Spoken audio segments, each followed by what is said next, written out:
My name is Samira. I'm 42 years old, and I was born in a place where faith wasn't just a belief, it was the very air we breathed. I grew up in Gaza, in a simple little house with cracked walls and a yard covered in that fine dust that infiltrates everything, even memories. From an early age, our routine was marked by a sound that seemed to come from heaven, the call to prayer. It wasn't even dawn yet, and that soft chant already echoed everywhere, a silent reminder that God was there, waiting for us. I must have been about 5 years old when my father taught me to pray for the first time. I remember my little hands clumsily trying to imitate his movements as we turned toward Mecca together. That was just ours. And my mother had the patience of another world.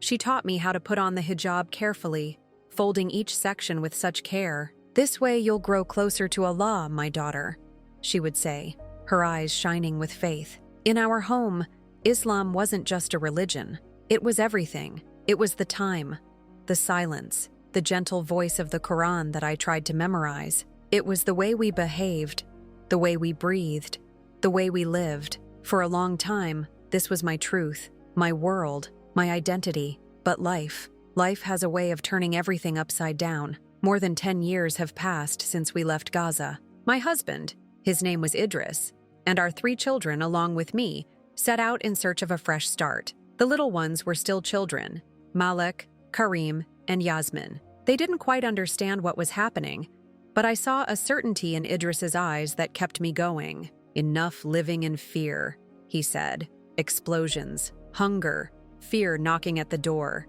This is no life. In England, we will have peace. I will serve in a mosque. Our children will grow up with faith and security." I trembled inside, leaving everything I knew behind. It was like losing my footing, but I trusted him.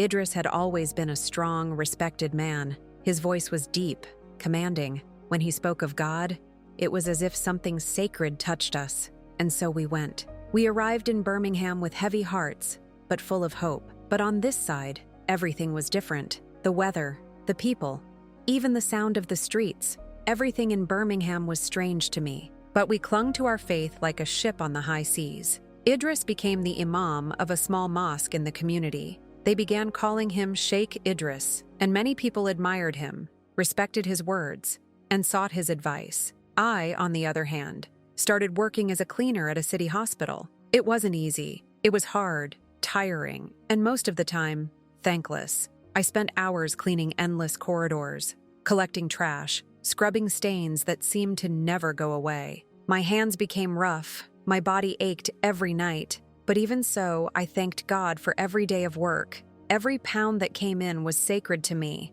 Clean, hard-earned, honest money. When I wasn't in the hospital, I was a full-time mother. I prepared food with strong spices that reminded me of the land we left behind, cleaned the house diligently, helped the boys with their homework, and taught them verses of the Quran, one by one, patiently repeating them. I had 2 more children after we arrived here. Today, there are 4 in total.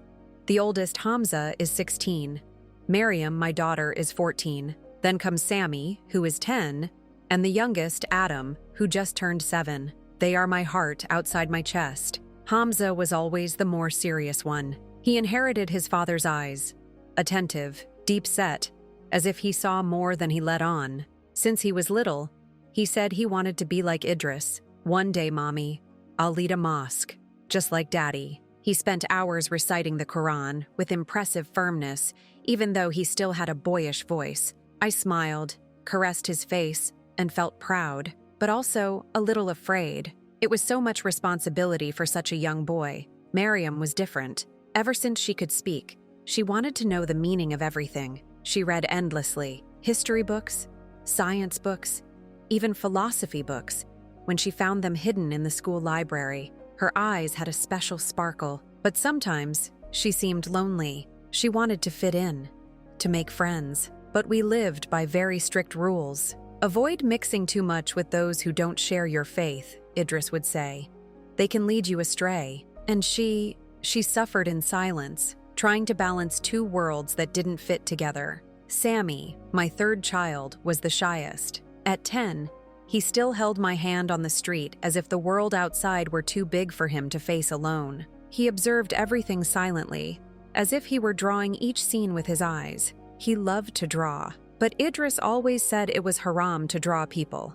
It's against Islam, he would repeat. And I saw Sami's eyes cloud a little every time he was prevented from being who he was. And Adam was a light, a smile that lit up any corner of the house, full of energy. He was always running around, inventing games, asking questions nonstop. "Mommy, tell the story of the prophet again," he'd say, and his eyes were already shining before I even began. When I looked at him, it was as if my chest filled with a love so great that it even hurt. The truth is, our life was hard, regulated, but back then, I believed everything was right. Every pre-dawn prayer, every fast, every rule followed to the letter. It was all part of a divine plan. Kneeling on the rug, murmuring my prayers in the darkness of the early morning, I felt I was exactly where I was supposed to be. But every now and then, a little voice inside would whisper, what if the right path could also be lighter? I didn't know it yet, but that question was just the beginning. The dim light from the kitchen provided just enough light to keep me from tripping over the toys scattered across the floor. It was like this every day. 5 prayers, fasting for the entirety of Ramadan, and even the children, as soon as they were old enough, learned to fast as part of the journey. 5 years ago, I had the chance to perform Hajj. It was before everything changed, before I was even born. Being in Mecca felt like being at the center of the universe. Millions of people around me, all dressed in white, walking around the Kaaba in perfect harmony, like waves in a sea of faith. I remember crying so much that day. I felt small and grand at the same time, as if for a moment, heaven was within my reach. I had never felt so close to Allah. At home, we maintained traditions firmly. I taught the Quran to my children the same way my mother had taught me, verse by verse, repetition by repetition, until the words were etched into their memory like tattoos on their souls. Music was forbidden, movies only if they were pure. No Christmas, no Easter. These parties are for the kuffar, said Hassan. We follow the right path, Fatima, the path that leads to Jannah, to paradise. And I believed. I believed because I always believed. Because not knowing another way is the same as believing there is only one. Hassan was a respected leader. At the neighborhood mosque, he was more than an imam. He was a guide, a point of reference. Every Friday, the mosque would fill with families. Men sat in front, women behind a screen, all listening to his voice. He spoke of Allah's mercy, but also of the punishment that would come to those who strayed from the path. Stay away from the Christians, the Jews, the atheists. He said firmly, they are lost. Only Islam is the truth. I listened to everything and nodded like everyone else. But sometimes, just sometimes, something inside me would get restless. It wasn't something I could explain. It was like a weight that settled deep inside my chest, silent, but constant. I never spoke of it to Hassan or to anyone else. I was the wife of an imam, a good Muslim, devout, faithful. There was no room for doubt. But at night, when the house was quiet and the children were asleep, I would find myself staring at the ceiling, asking myself questions I didn't want to answer. Why, even though I was doing everything right, did I feel so distant from Allah? I fasted, I prayed, I donated, I read the Quran, but I didn't feel that presence that everyone described with such fervor. And what's more, why would good people go to hell just because they weren't Muslims? At the hospital where I cleaned, I worked with a nurse named Sarah. She was a Christian, always smiling, always with a kind word. On days when I was exhausted, she would bring me hot tea and say, Fatima, you're doing a great job. And I believed her. I liked Sarah. But Hassan said I shouldn't get attached to people who aren't one of our people. She may see. The dim light coming from the kitchen barely illuminated the path between the toys scattered around the room. It was like that every day. The silence of dawn, the tiredness clinging to my body. And there I was, trying not to stumble while living my usual routine. 5 prayers a day, a complete fast during the month of Ramadan. Even my children, as soon as they were old enough, began fasting as part of their journey of faith. It's been 5 years since I had the chance to make the pilgrimage to Mecca. It was before everything changed, before I was reborn within, so to speak. Standing there before the Kaaba, surrounded by millions of people dressed in white, all moving as if they were waves in the same sea. It was indescribable. In that moment, it felt like heaven was within reach. I cried so much. I felt small and immense at the same time. I had never felt so close to God. At home, tradition was firmly followed. I taught the Quran to my children, just as my mother taught me, verse by verse, repetition by repetition, until the words were engraved on them like imprints on their souls. No music, movies, only if they were pure. Christmas, Easter? No way. These holidays are for the infidels, Idris would say. We follow the true path, Samira, the path that leads to paradise. And I believed. Because I've always believed. Because when we don't know any other path, we end up thinking there's only one. Idris was more than a leader at the neighborhood mosque. He was a beacon. Everyone listened when he spoke. On Fridays, the mosque filled with families, the men at the front, the women behind a partition, and everyone listened attentively to his voice. He spoke of Allah's mercy, but also warned of the punishment for those who strayed. Stay away from Christians, Jews, and atheists, he said firmly. They are lost. Only Islam is true. And I listened and nodded like everyone else. But sometimes, deep down, something inside me stirred, a discomfort, a silent weight that settled in my chest and wouldn't go away. I never spoke of this to Idris, or to anyone else. I was an imam's wife, a good Muslim, devout, faithful. There was no room for doubt. But at night, when the house slept, I found myself staring at the ceiling, asking questions I didn't even want to ask. Why? Even though I was doing everything right, did I feel so distant from God? I fasted. I prayed. I gave alms.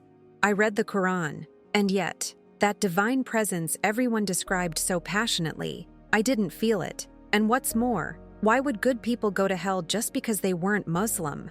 At the hospital where I cleaned, I worked with a nurse named Helena, Christian, always smiling, always with a kind word. On days when I could barely stand, she'd appear with a hot tea and say, "Samira, you're amazing at what you do." And I believed her.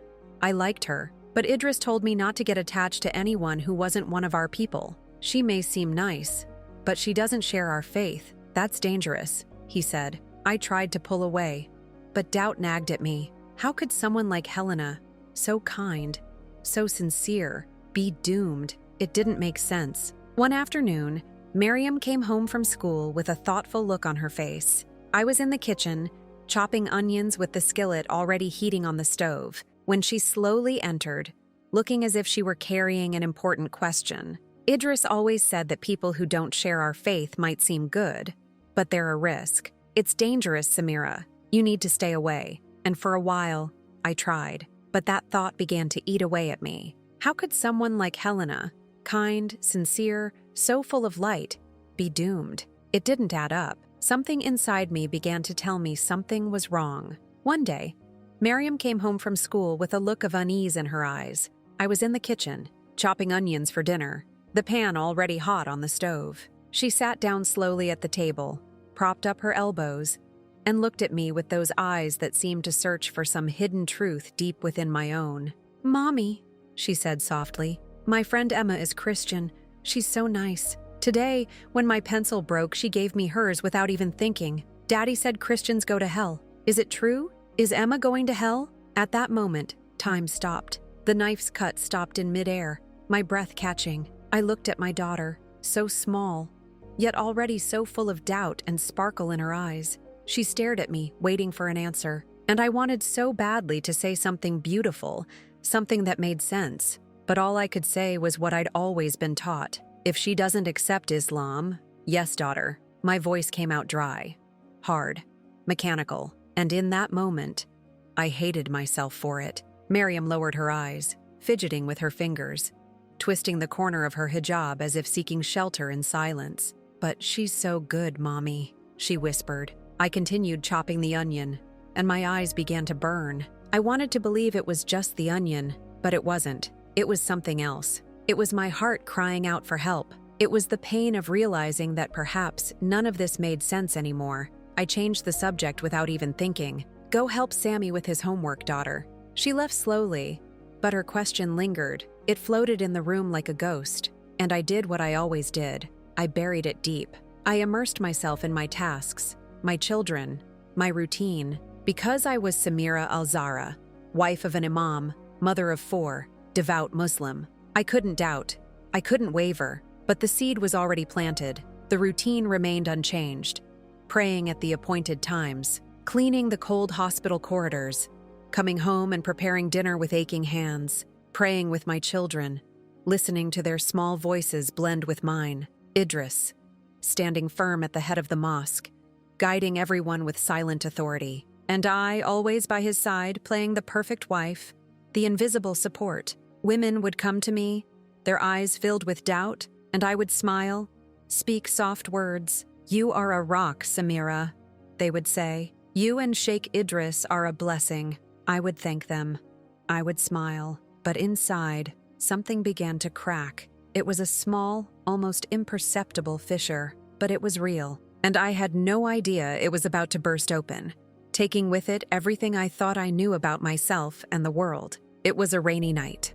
Wednesday, April 3rd, 2024. Birmingham was completely drenched, the sky falling as if it wanted to wash away every street in the city. I was in the hospital finishing a long shift. It was Ramadan, and I was working overtime to buy the kids new clothes for Eid. My fingers throbbed from scrubbing, my back stiff as wood. The hospital was pure chaos. Nurses scurrying, patients coughing, alarms blaring, and that smell of disinfectant that burned my nose. When I took off my uniform, it felt like I was ripping off a second skin. I carefully wrapped my hijab around myself, put on my coat, and walked out the automatic doors. Outside, everything was cold, dark, and wet. The rain tapped the ground like impatient fingers. I crossed my arms, trying to keep the heat inside me, and began walking to the bus stop. In my head, an image, my home.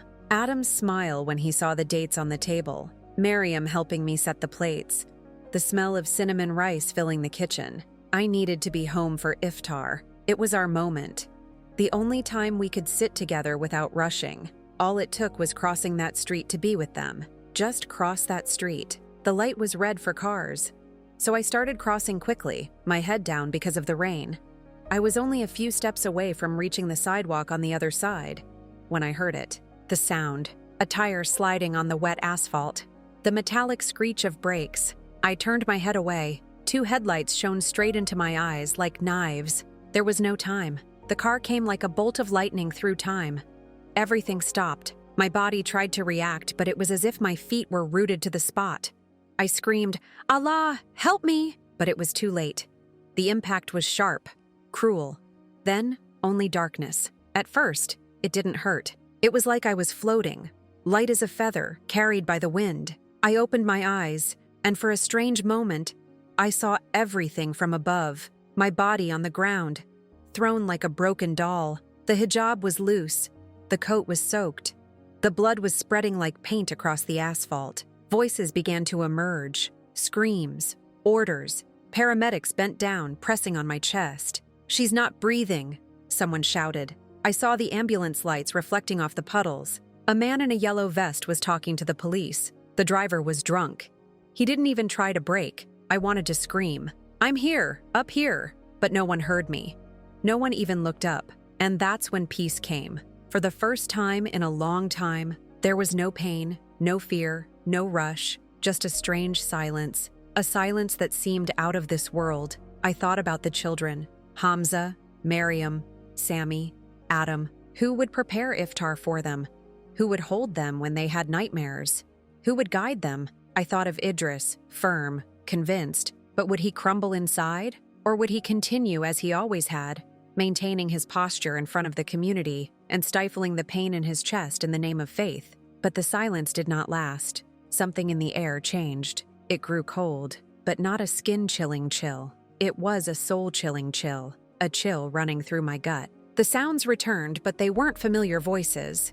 They were whispers, moans, like muffled screams in the darkness. I looked down and saw a hole opening up, a dark tunnel spinning as if the world were being sucked into it. An invisible force began to pull me. "No, please let me go," I begged, but it was stronger than anything. I was swallowed. I fell fast, and the whispers turned into screams. Sharp screams like razors in the air. Screams that seemed to come from inside me. I fell without knowing if it was a punishment, a nightmare, or if it was finally time to face what I feared most. The tunnel was dark, but it wasn't just a lack of light. It was a void that seemed alive, a hole that pulsed, that breathed. I reached out desperately, wanting to touch something, anything that would prove I was still there, but I saw nothing. It was as if I'd been swallowed by an endless shadow. The smell was unbearable. Smoke, sulfur, and something worse, like rotting flesh burned for days. My stomach turned. Fear tightened my chest like a knot. Allah, save me. Please. I am your servant. I have obeyed you. I have sought you. I begged, my voice trembling. But there was no answer. No light. No presence. Just the echo of my own voice getting lost more and more, as if even it was leaving me. Suddenly the tunnel ended. My feet lost the ground. I fell. Again. The impact was sharp, brutal. The ground I hit was hard as rock, but hot. Incredibly hot. It burned even through my clothes. I groaned in pain, trying to get up. And that's when I saw where I was. Time seemed to stop. The ground was black, cracked, as if 1,000 earthquakes had passed through it. From between the cracks in the ground, fire belched, but it wasn't ordinary fire. It was as if it were alive, pulsing, hungry. The heat was insane. Just breathing made my throat feel like it was on fire. The air smelled suffocating, of sulfur, destruction, sin, damnation. I looked around and what I saw was terrifying. They were souls, people, men and women screaming, writhing, begging, burned bodies covered in blisters and open wounds. Some were pinned to burning rocks. Others ran, but the fire followed them, crawling up their legs like living snakes. Their screams pierced my ears and seemed to tear pieces of my soul. Help me! Get me out of here! I regret this! I didn't know! Someone screamed, as the skin peeled off their face like melted wax. The sky above was pitch black, but it wasn't cloud. It was smoke. Thick, heavy, a suffocating blanket. I tried to cover my mouth with my hand, coughing, but the air rushed in like ground glass, cutting me from the inside. I took a step, then another. My legs trembled. I didn't know where to go. All I knew was that standing there was impossible. The heat followed me, as if the entire ground wanted to devour me. I saw a woman with empty eyes, her face melted, mumbling nonsense like a lost child. I saw a man with chains around his neck, his arms consumed by flames, screaming, "Just one more chance! Just one more, please!" I fell to my knees. I covered my face with my hands, and I cried, "God, why? Why am I here?" My voice was weak, cracking. "I sought you. I fasted. I prayed. I wore the veil. I taught your word. Why? Why am I in hell?" That's when I heard it. A voice. A voice I would recognize even in the midst of chaos. Strong, ancient, familiar. Samira, my daughter. I slowly raised my head. My heart was racing. My eyes were searching. And there he was, in the middle of the fire. I froze. It was Sheikh Karim, my father-in-law, Idris's father, the great Imam of Gaza, the man who preached like thunder. He had died 5 years ago, and everyone said he had gone straight to paradise. He always taught with conviction. He asserted that only Islam was true, that Christians and Jews were lost, and that hell awaited those who did not follow the Quran. He was there, in hell. The white tunic he always wore had turned to charred rags. The long beard, once his pride, was now nothing but ash. His body was raw, wounded flesh, and his eyes were filled with despair. He reached out. He touched my arm, and the touch burned like a hot iron. I screamed, but he held on tight. "Samira, listen to me," he said, his voice slurred with pain. No, Baba. You were a good man. You taught the truth." "No," he interrupted me. "I was wrong, completely wrong. What I thought was light was darkness. What I thought saved was killing. I taught lies, my daughter. I brought thousands here with my words. I even brought my own son, but you still have time. Listen to me. While there is still time." I trembled. The ground trembled with me. Hell seemed to tremble at those words. What about Allah? What about the Quran? He gripped my arm tighter. His nails dug into my skin. His eyes, burning with tears and pain, told me what I never thought I'd hear. Jesus is the only way. Now I know. He is the truth, my father-in-law whispered, and I rejected him. I rejected the only one who could save me. Now I burn here forever. Tears streamed down his face, but evaporated before they could fall. The desperation in his eyes was unlike anything I'd ever seen. Samira, tell Idris, tell my son to stop, to run away from the lies, to embrace the truth. He's an imam now, but he's leading people straight to this place. Talk to him before it's too late. The inferno roared. Flames rose around it. The ground beneath our feet cracked even further. "Baba!" I screamed, trying to pull him away, but he was engulfed in fire. The last thing I heard was my name being shouted by his voice. Then, silence. I remained there, kneeling, trembling. My arm burned, my mind in pieces, my faith in ruins. Nothing made sense anymore. All the questions I'd hidden inside myself for so long, all the ones I'd never had the courage to say to Idris or anyone else, were all there now, wide open. And that's when it happened. Jesus appeared. Yes, he saw everything. And yet, he didn't turn around. He didn't walk away. On the contrary, he took a step toward me, and I burst into tears. But it wasn't just emotion. It was as if something inside my chest was being cleansed, washed, healed. Jesus knelt before me. Yes, the King of the universe, kneeling. He touched my face with a hand that felt like it was made of light, and the instant his skin touched mine, everything inside me went still. I felt ashamed. I felt an immense weight. I felt guilty. But in a single glance, he took it all away from me, not with words, but with his presence. He looked at me as if he had been waiting for someone for all eternity. And then he said, "Samira, I know you." His voice was sweet and strong at the same time. "It was impossible not to listen with your soul. I saw your pain. I heard your prayers. And even when you thought I was far away, I was there. Close. Very close. I tried to answer, but I couldn't. My throat was closed with emotion. I could only look into his eyes, and his eyes were like the sky, deep. No judgment, no accusation, only truth. A truth that tore apart everything I thought was right. "You always sought the truth," he continued. "Even when they taught you to fear it, even when they said I was a lie, you sought me without knowing it." My voice came out almost soundless. "What about everything I've learned my whole life? The Quran, prayers, fasting, all the rules?" Jesus bowed his head in compassion. "You did all this with a sincere heart, but without knowing who I really am. I am not just a prophet. I am the way, the truth, and the life. No one comes to the Father except through me." And there, in that instant, something inside me broke. The last wall fell. Everything I held onto so tightly, the fear, the rituals, the shame, even the pride of believing I was right, all crumbled. For the first time in my life, I understood. It wasn't about religion or rules. It was about him, about Jesus, the one who died for me, who took my guilt, who loved me, even when I rejected him. My lips trembled. "Jesus, forgive me," I said with a broken heart, but free. "I didn't know, but now I see, and I want to follow you." He smiled, and that smile lit up everything around him. With his own hands, he lifted me up and said, "Now you are mine, and nothing will separate you from my love. Come back, Samira. Tell them what you saw. Love your family. Show them the light. There is still time." The light around me grew even more intense. It was as if I were being pulled into it, enveloped by a peace so profound that human words cannot grasp it. And then, silence. A distant whistle, a muffled sound, and suddenly, pain. A metallic taste filled my mouth. My chest began to rise and fall slowly. My eyes fluttered open, heavy as stone. I was back, in the hospital, in my body. "She's back, she's breathing," a doctor shouted. For a few seconds, I didn't understand anything.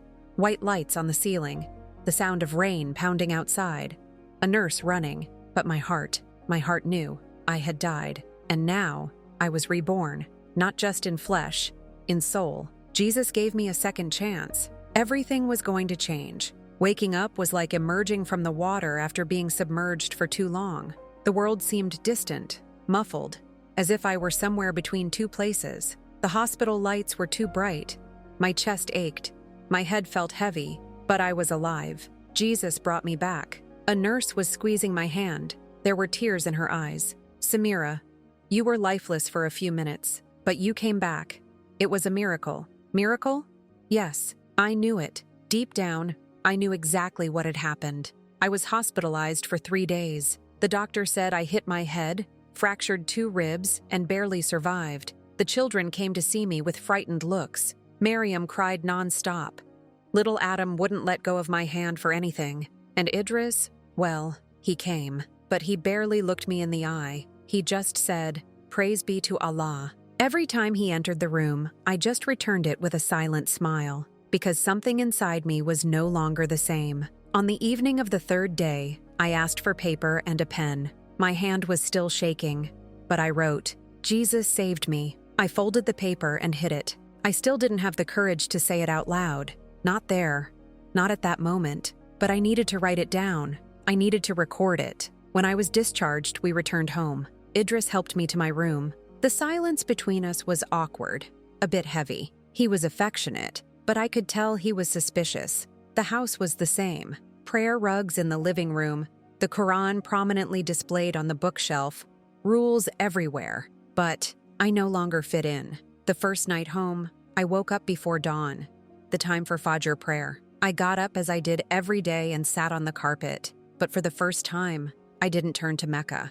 I prayed in another way. That morning, kneeling on the carpet, I spoke softly, "Jesus, I'm scared. I don't know how to live this here, but I know it was you who saved me. Give me strength. Give me wisdom. Teach me to love this family, even if they reject me." And suddenly, peace enveloped me. It wasn't forced silence, nor religious obligation. It was true peace, a gentle presence, as if he were there, beside me. In the days that followed, Idris began to notice something. "Why aren't you praying properly, Samira? Why aren't you fasting like before?" I took a deep breath and replied, "I am praying, yes, but now it is in a different way, the way of someone who was found by the one who saved me on the other side." He stared at me, his eyes suspicious. "Something's wrong. Are you hiding something from me?" At that moment, everything inside me wanted to run away, to deny, to keep quiet, but I couldn't. "Idris, I saw Jesus. I died in that accident, and I saw hell with my own eyes. I saw your father there, and he begged me to warn you. He said he was wrong. He said only Jesus saves, and that you need to hear this before it's too late." His face paled. He took a step back. "You are being deceived. This was just a trick of Shaitan. Samira, for the love of God, stop this." "No, Idris," I said firmly, feeling tears welling in my eyes. "I know what I saw, and I know who saved me. It wasn't Allah, it was Jesus. And the love I felt, I've never experienced anything like it. And I won't deny it.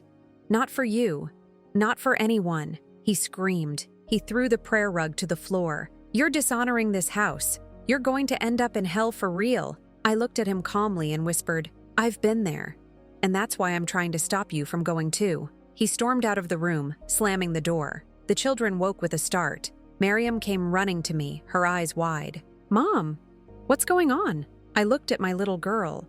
So smart, so sensitive, full of questions since she was little. "Come here, daughter.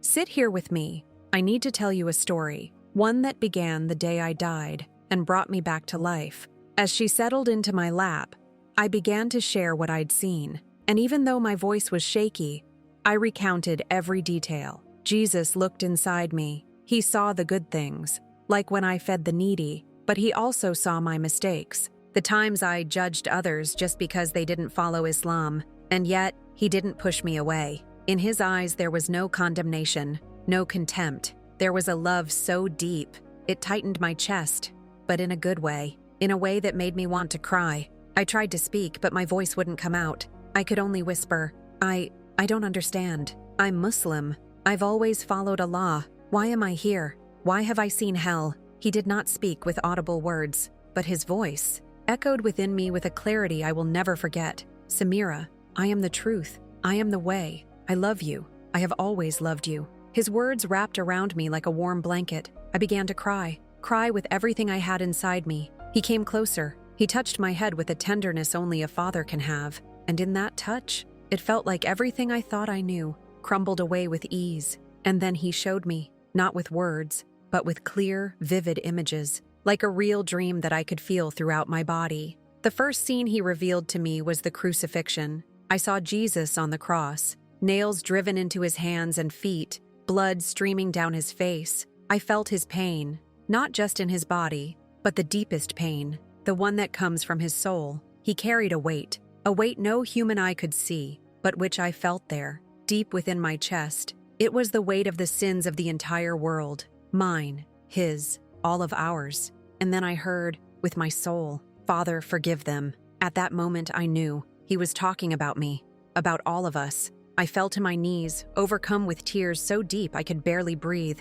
and between sobs, I could only ask, "Why? Why did you do this?" Jesus looked into my eyes, and he was crying too, and the answer came like a hug to the heart. "Because I love you, Samira. I died so that you could live." That's when he showed me the resurrection. The tomb was dark and cold, but suddenly, a light brighter than the sun burst into the place, and there he was, alive, whole, radiant. His face shone.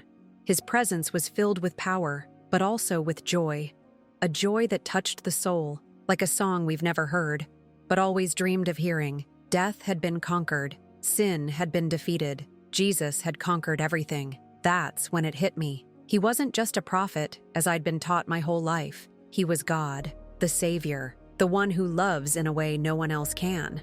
I remembered what I learned in Islam, that Jesus didn't die, that someone took his place. But right there, in that moment, I knew it was a lie. I saw it. I felt it. Jesus died for me, and he rose again, for me, and he showed me more. He revealed the Trinity to me, Father, Son, and Holy Spirit. I always thought believing in three was heresy, a grave sin, but Jesus showed me differently. He made me understand that they are one perfect love, one God, one inseparable family, the love of the Father, the sacrifice of the Son, the guidance of the Spirit.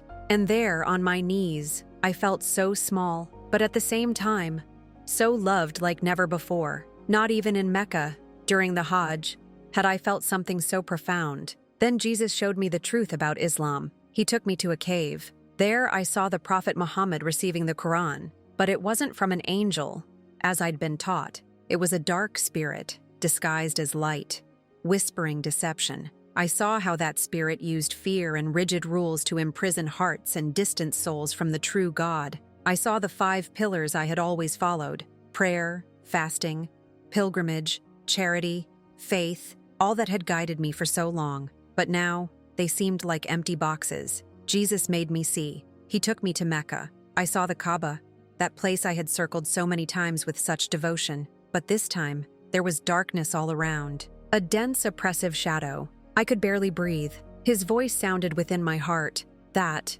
is not my path. I am the way." And then he showed me the hijab I'd worn since I was a child. I'd always believed it was a symbol of holiness and protection. But in that moment, I saw it was an invisible chain, a lie, a blindfold that prevented me from seeing true love. I touched my head, and the veil was still there. But with it came such deep shame.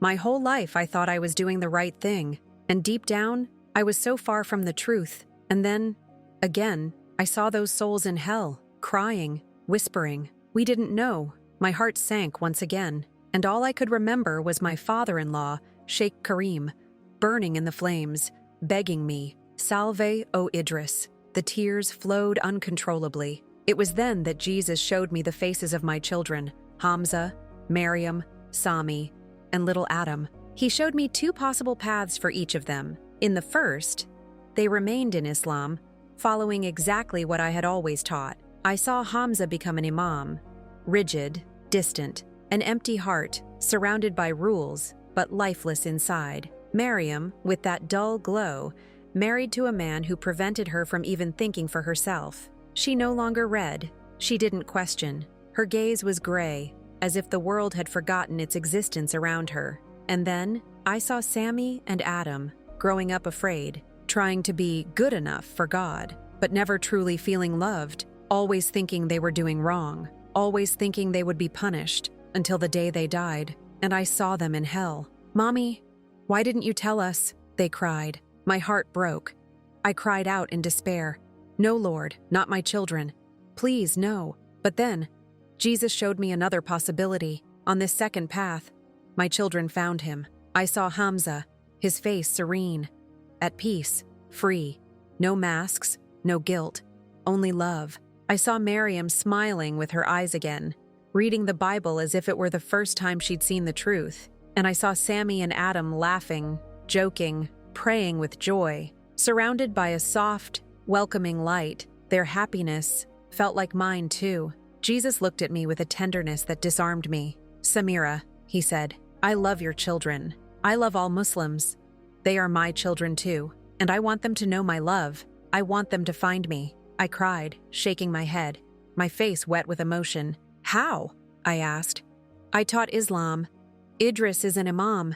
They will never listen to me." He touched my face, and with that touch alone, I felt a new strength fill me. "Come back," he said firmly. "Tell them what you saw. Tell them I am the way. It won't be easy, but I will be with you, always." His words burned inside me, a fire that doesn't destroy, but kindles hope. I knew I had to go back. I had to tell the truth, even if it cost me everything. The light around me began to fade, but his love remained here inside me, warm, strong, alive. I could still hear his voice echoing. "Come back, Samira. Tell them that I am the way." I wanted to stay. That place of peace was like an eternal embrace, but I knew I couldn't. My children needed me. Idris needed to hear. Suddenly, I felt a force pulling me, as if I were being sucked back into my body. The golden light faded, and a shrill noise cut through the silence. I opened my eyes, and I was back in the hospital. The white ceiling gleamed under the cold lights. The smell of medicine permeated the air. Machines beeped around me. A sharp pain stabbed through my chest. I was alive. I tried to move, but my body felt like it weighed tons. I looked down at my arms and saw tubes. There was a huge bandage on my head. My hijab was gone, and my hair was plastered to my forehead, drenched in sweat. Then I heard a voice, soft, tired. "Samira, you woke up." It was Idris, sitting on the edge of the bed. His eyes were red.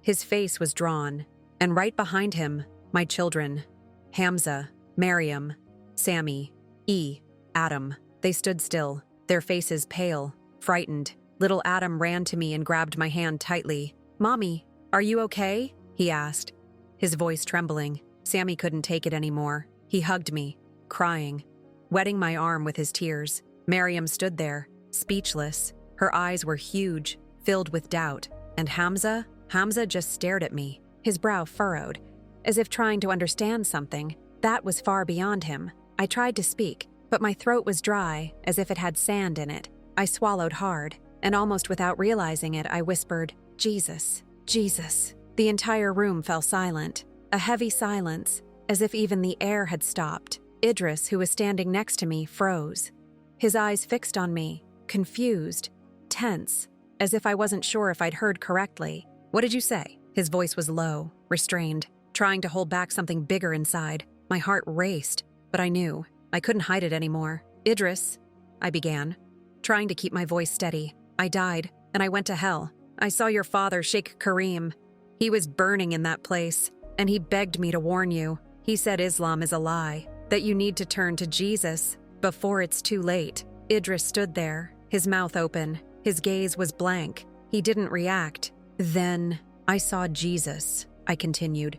"He showed me the truth. He is the only way." Idris's face suddenly hardened, like stone. "Samira, enough." His voice rose. "This is blasphemy. You're committing shirk. Your body has been traumatized. Your mind is confused.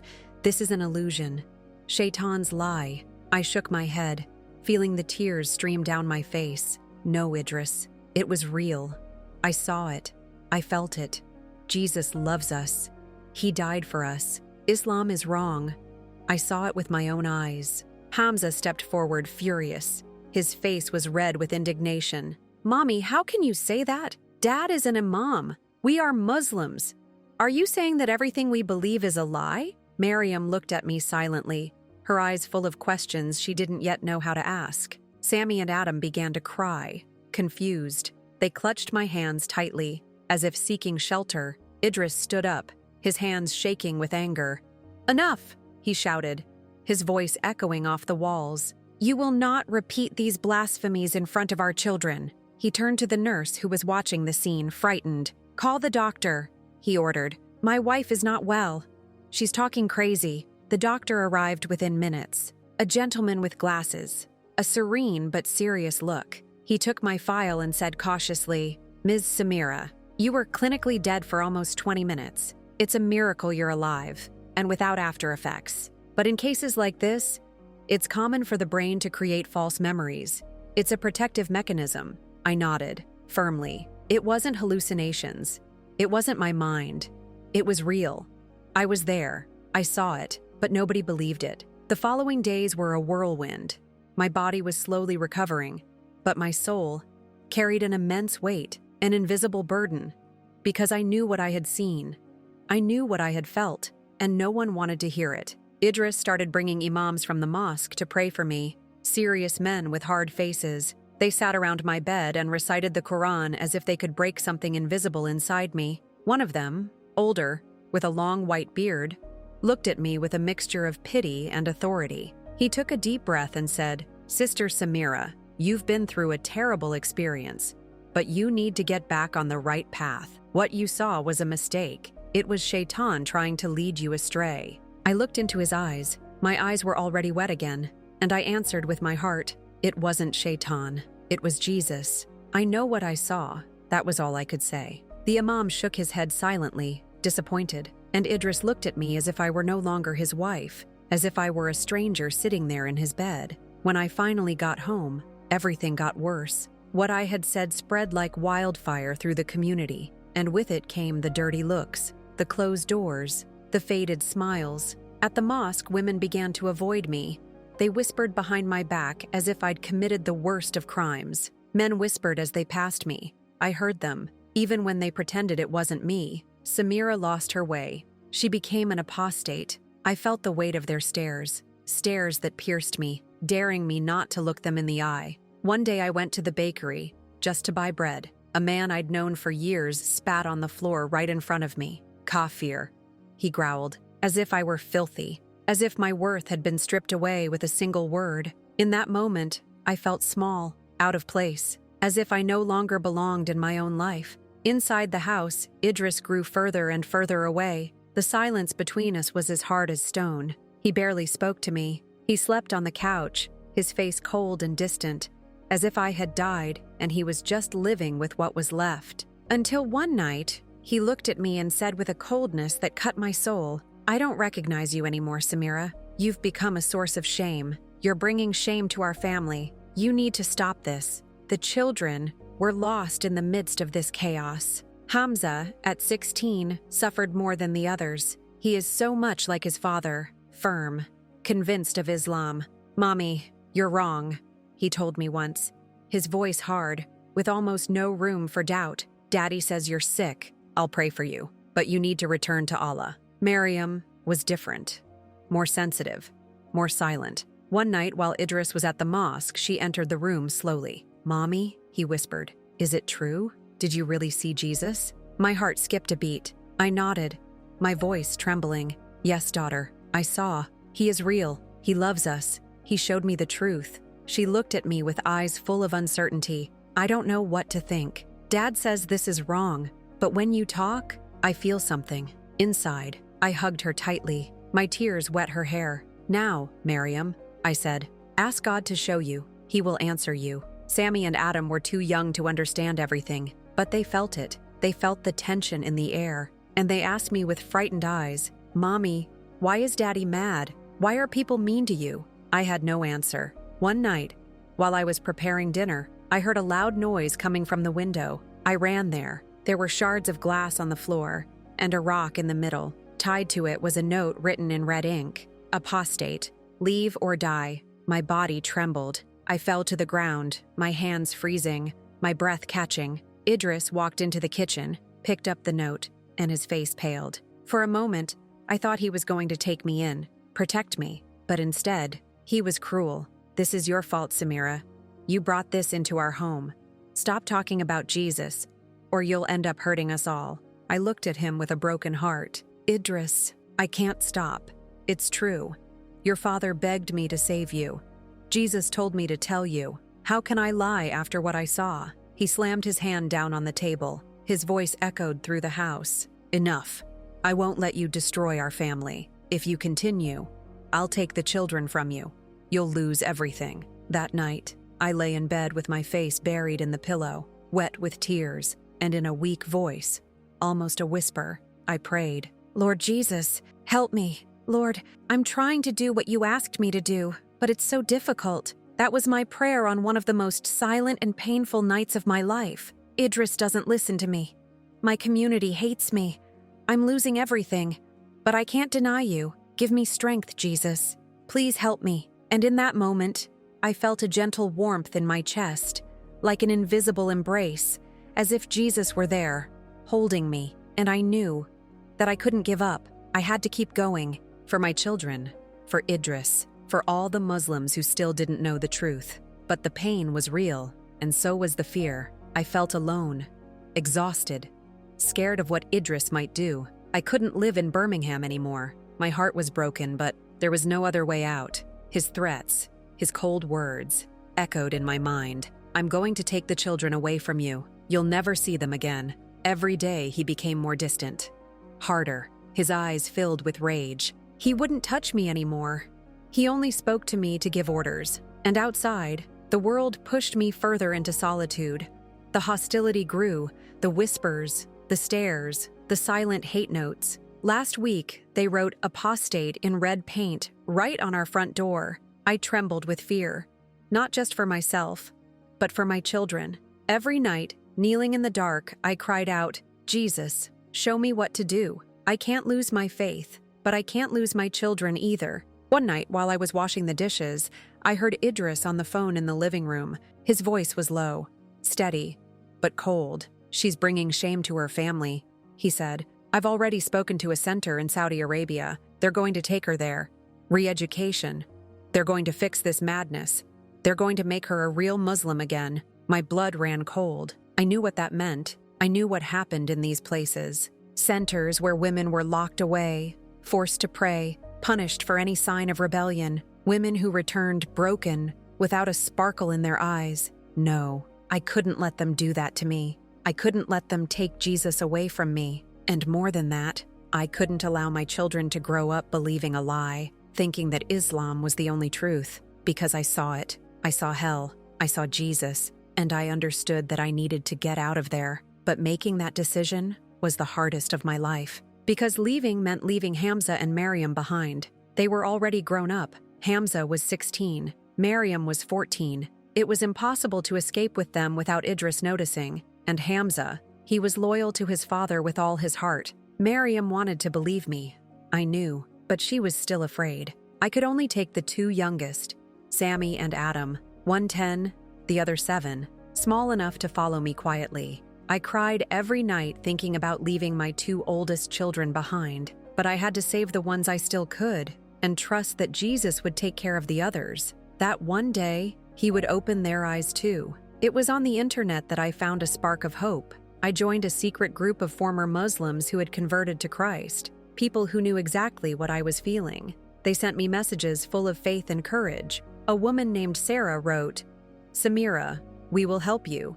There is a Christian family in Ireland willing to take you in. They will protect and care for you. She gave me a detailed plan. Take a bus, then a ferry, until I arrived in a small village in Ireland. My hands were shaking as I read each line. I had never done anything like this. I had always been a cleaner, a mother, a wife. I didn't know how to escape, but inside me, Jesus breathed courage. I needed to do that. That night, the storm outside seemed like a mirror of what I felt inside. Rain pounded against the windows. Thunder shook the walls. Idris had gone to the mosque to meet with other leaders.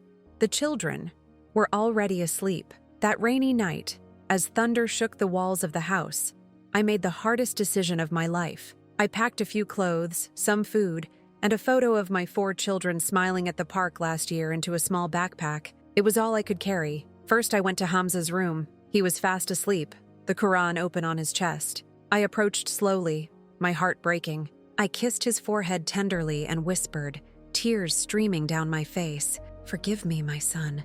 I love you so much, and I pray that one day you will see Jesus too." Then I went to Maryam's room. She wasn't sleeping. She was sitting up in bed, her eyes frightened and shining. "Mom, what's going on?" I knelt beside her, trying to hold back my tears. "Daughter, I need to leave. Your father wants to send me somewhere to force me to leave Jesus. I'll take Sammy and Adam because they're still little, but I can't take you two right now. It's too dangerous. But I love you, Miriam, with all my heart." She started crying and hugged me tightly. "Mom, I'm scared. I know. My daughter, I am too. But Jesus will take care of you. Never stop seeking the truth. Keep asking questions. He is real. He loves you." I kissed her cheek one last time and left the room before the pain made me give up. I gently woke the two little ones. Their little eyes were still sleepy. "We're going on a trip, okay? Stay very quiet," I whispered. They nodded, trusting me. I put on their coats, and in complete silence, we slipped out the back door. The rain was freezing. Within seconds, we were soaked. I held their little hands tightly, my backpack on my back, and we ran to the bus stop. My heart was pounding so loud it felt like the whole sky could hear it. I looked back several times, expecting to see Idris running after us, but he never appeared. The bus arrived. We got on and sat in the back. Sammy, in a low voice, asked, "Mom, where are we going?" I forced a smile, trying to hide the fear in my voice. "To a safe place, my love. A place where we can pray to Jesus in peace." Adam curled up in my lap. I hugged him tightly, feeling the warmth of his little body, and began to pray softly. "Jesus, protect us. Please don't let Idris find us." We arrived at the port.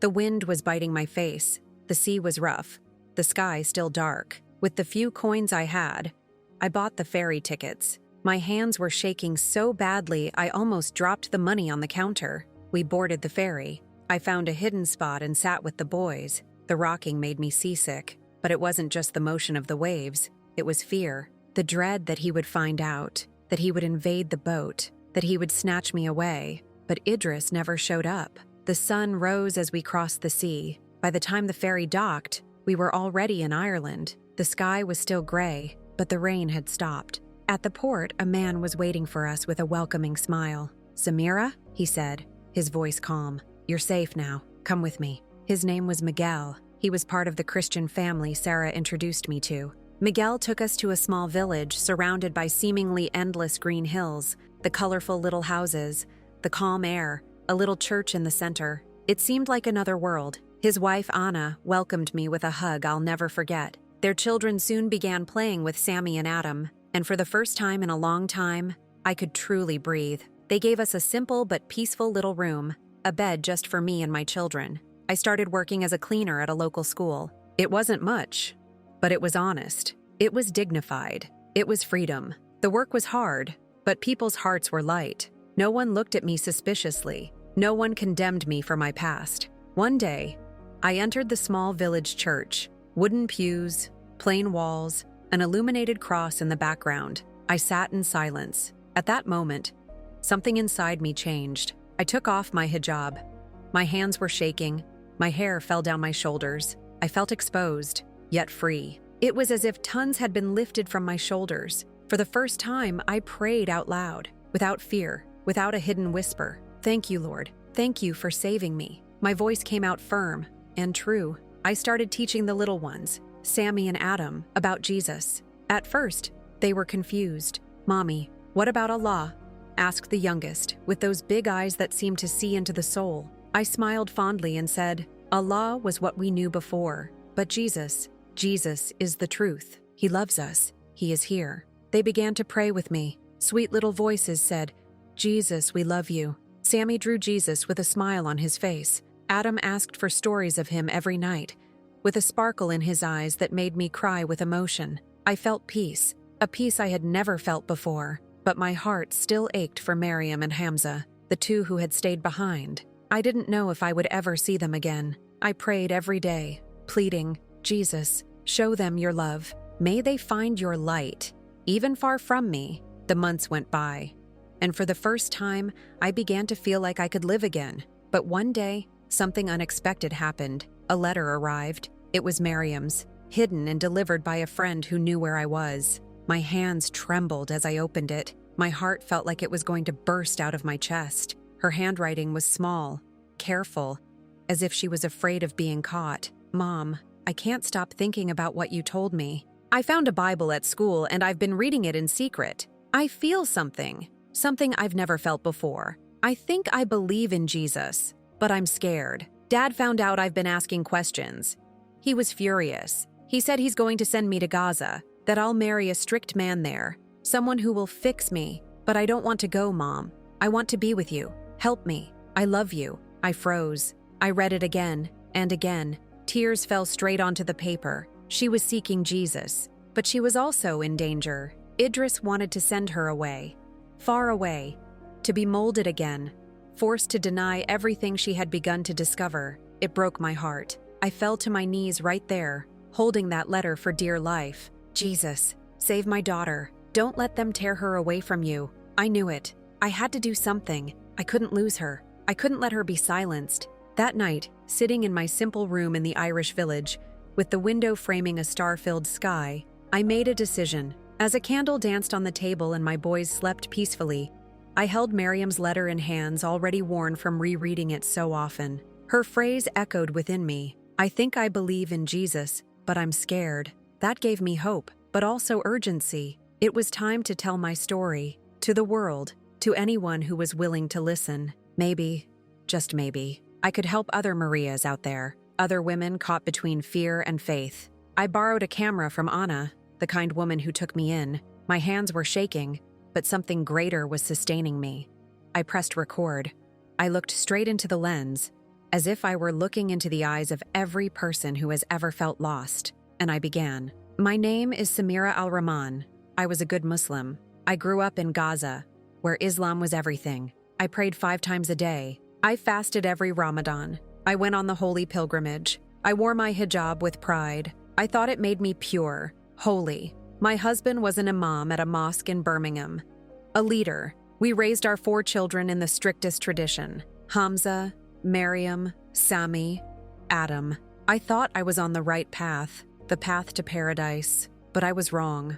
I was blind, completely blind. I took a deep breath, trying to keep my voice steady as I recalled that moment. It was a random night. I'd been hit by a car. My body lay motionless on the asphalt, and for 20 minutes I was dead. But my soul descended. I descended into a place I can't describe without shivering. An abyss of fire, screams, and despair. I was in hell. There, amidst the flames and moans, I saw a familiar face, my husband's father, a respected religious leader, a great sheikh who had dedicated his entire life to Islam. He grabbed me tightly, his face completely distorted with pain. "Samira," he shouted, "I was wrong. Islam is a lie. Jesus is the only way. Tell that to Idris. Stop deceiving people." At that moment, everything I believed in began to crumble. I refused to accept it. I tried to deny it with all my might. But inside me, something new. And that's when the light came. A golden light, intense, but full of love. And then I saw him, Jesus. And there, with tears in my eyes, I understood. He was not just a prophet, as I had been taught. He was God, the Savior. He showed me the nails in his hands, the blood on his face. He made me feel the pain he carried, and the love, too. For me, for you, for all of us. Then he showed me the resurrection, the victory over death, and he revealed to me the truth behind the religion I grew up in. It wasn't the way. It was a prison. The prayers, the fasts, the pilgrimages, they were empty. All of it took me away from him. And then, the hardest part of all, Jesus showed me 2 paths, 2 possible futures for my children. One where they remained Muslims and ended up in eternal suffering, calling out to me in the darkness. Another where they knew Jesus and their little faces shone with joy in heaven. It was then that he said to me, "Samira, I love your children. I love every Muslim. Go back and tell them that I am the way." At that moment, my voice started to break on camera. "Please," I whispered, "pray for Maryam. Pray for me, that I can rescue her, that she will know this love that saved me. If you've also encountered Jesus, don't hide it. Tell your story. Share this light. Someone, somewhere, needs to hear it." I pressed the button. The recording ended. My hands were shaking, but there was peace in my heart. And one thing was certain. I would fight until the end to save my daughter.